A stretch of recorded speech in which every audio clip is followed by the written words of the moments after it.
میں جو اگلی بات کرتا ہوں کہ اب اس کے بعد ہماری اکانومی آ گئی، ہماری جمہوریت بھی ختم، جمہوری ادارے بھی ختم، صرف ایک پارٹی کو باہر رکھ رہے، لیکن جو سب سے بڑا اس وقت جو ملک کو خطرہ ہے وہ تو ہماری معیشت کا ہے، اکانومی ہماری بیٹھ گئی ہے۔ میں صرف پھر سے اپنی قوم کو بتانا چاہتا ہوں کہ اس وقت اکانومی کا حال کیا ہے۔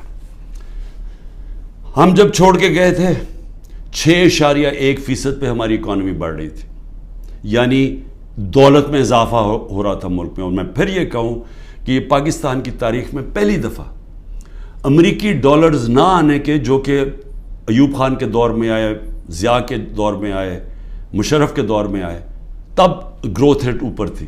یہ پہلی دفعہ ہے کہ 2 سال ہماری ایوریج 6% پہ اکانومی کوئی باہر سے ڈالر نہیں آ رہے تھے۔ آل راؤنڈ انڈسٹری اچھا کر رہی تھی، زراعت اچھا کر رہی تھی، سروسز میں اضافہ ہو رہا تھا۔ تو ملک جب اوپر جا رہا تھا 6% پہ، ادھر سے سازش کر کے ایک آدمی نے بند کمرے میں فیصلہ کر کے گورنمنٹ کرائی۔ اب آج دیکھیں ذرا کیا حالات ہیں۔ پاکستان کی 6.1% سے آج ہماری گروتھ ریٹ یعنی اکانومی میں جو اضافہ ہے وہ پہنچ گئی ہے 0.3 پہ۔ انڈیا اس وقت 7.2% پہ بڑھ رہی ہے، آگے گروتھ ریٹ آگے۔ بنگلہ دیش 5.5% پہ بڑھ رہی ہے اور ہم 0.3 پہ پہنچ چکے ہیں۔ ایک سال کے اندر ہمارا جو ملک کا جو ایکسپورٹس ہیں، دیکھیں نا، جب تک آمدنی آتی ہے ڈالر سے تو ہماری ایکسپورٹ تو ہر سال بڑھ رہی تھی اس وقت، اور ایکسپورٹس یعنی ڈالرز اندر آتے ہیں جب چیزیں بیچتے ہیں، 13.6% پہ ایکسپورٹس گری ہیں ایک سال میں۔ اور جو دوسری چیز ڈالرز اندر آتے ہیں ریمیٹنسز سے، وہ 13% پہ گری ہیں ریمیٹنسز۔ ان کا ملا کے اور پھر جو انویسٹمنٹ ہے، جو باہر سے انویسٹمنٹ آتی ہے، ڈالرز آتے ہیں نا، وہ 90% گر گئے ہیں ایک سال میں، 90% انویسٹمنٹ گر گئی ہے۔ اور ہمارا جو روشن ڈیجیٹل ہم نے اکاؤنٹ کھولا تھا، جو 1.5 سال میں $5 ارب پہ پہنچ گیا تھا، وہ آج اس میں پیسے نکال رہے ہیں لوگ۔ یعنی کہ جو بیرون ملک پاکستانی ہمارا سب سے بڑا احساسہ ہے، وہ اعتماد کھو بیٹھا ہے اس گورنمنٹ پہ۔ تو جب ٹوٹل ہمارا ہم نے کتنا ایک سال کے اندر نقصان کتنا ہوا ہے انویسٹمنٹ میں، اور اس پہ انویسٹمنٹ پہ اور ریمیٹنس اور ایکسپورٹس پہ $7 ارب۔ تو آئی ایم ایف کے پاس $6 ارب ہم مانگ رہے ہیں، یا $7 ارب کا ملکی آمدنی میں کمی آ چکی ہے۔ پھر آگے چلیں، اس وقت جو پاکستان کا قرضہ ہے، پچھلے 12 مہینے میں پاکستان نے تقریباً 15,000 ارب روپے کا قرضہ لیا ہے۔ اب یہ یاد رکھیں، 15,000 ارب کا قرضہ 12 مہینے میں۔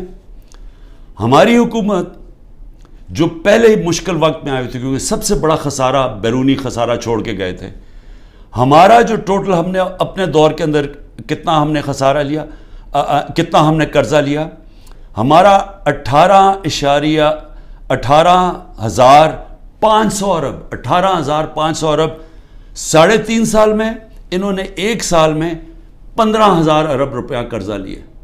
یہ جو قرضہ بڑھ رہا ہے ملک میں، اور قرضہ اور بڑھتا جائے گا کیونکہ آمدنی تو کم ہوتی جا رہی ہے۔ اس وقت جو عام آدمی کو سب سے زیادہ تکلیف دے رہی ہے وہ ہے مہنگائی، انفلیشن۔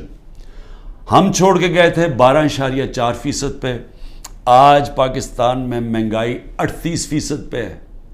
یہ ہماری 75 سالہ تاریخ میں سب سے زیادہ مہنگائی ہے۔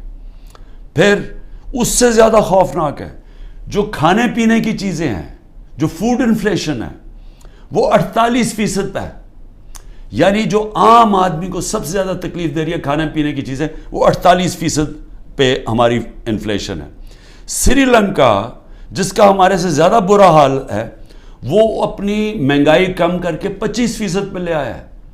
یاد رکھیں، سری لنکا میں لوگ سڑکوں کے اوپر آ گئے تھے مہنگائی کی وجہ سے، آج وہ 25% پہ آ گئی ہے، جبکہ پاکستان کی مہنگائی 38% پہ پہنچ گئی ہے۔ اور پھر جو انٹرنیشنل جو قیمتیں جس کی وجہ سے ہمارے دور پہ مہنگائی لوگ کر رہے تھے، 30% کموڈٹی کی قیمت انٹرنیشنلی گری ہیں. یعنی تیل، جو انرجی پرائسز تھے، جو پام آئل تھا، یعنی جو ہم گھی منگواتے تھے، وہ آج آدھی قیمت پہ ہے. لیکن اوور آل 30% دنیا میں یہ جو چیزیں مہنگائی بڑھا رہی تھی وہ کم ہو گئی ہیں، اور پاکستان میں اب یہ بڑھتی جا رہی ہیں. اور پھر 2-3 اور چیزیں یہ ذرا آپ دیکھ لیں کہ ہمارے پاس کوئی اب روڈ میپ نہیں ہے کہ ہم نے $30 ارب جون 2024 تک واپس کرنا ہے. ہمارے پاس کوئی روڈ میپ نہیں ہے کہ ہم نے تقریباً 1 سال میں $30 ارب واپس کرنا ہے، کیونکہ ڈالر کی جو انکم ہے وہ تو کم ہوتی جا رہی ہے. اور پھر سارے ہمارے اس وقت کم ہو گئے ہیں. جو ہم نے ہمارا ریکارڈ ٹیکسز ہم نے اکٹھے کیے تھے، وہ ریکارڈ ٹیکسز بھی نیچے چلے گئے ہیں، اور ہماری جتنی بھی ٹارگٹس ہیں اس گورنمنٹ نے مس کر دی ہیں. جو اس وقت سود ہے وہ 21% ہے. تو انڈسٹری کیسے چلے گی؟ 21% سود پاکستان کی تاریخ میں سب سے زیادہ ہے. تو انڈسٹری کیسے چلے گی؟ اور پھر جو اس وقت سیل ہو رہی ہے ڈیزل کی، بجلی کی، سیمنٹ کی، وہ 20 سے 30% گر چکی ہے. اس کا مطلب بڑے طور پہ بے روزگاری آ رہی ہے، بے روزگاری آ چکی ہے. میں صرف اس کی آخر میں ڈاکٹر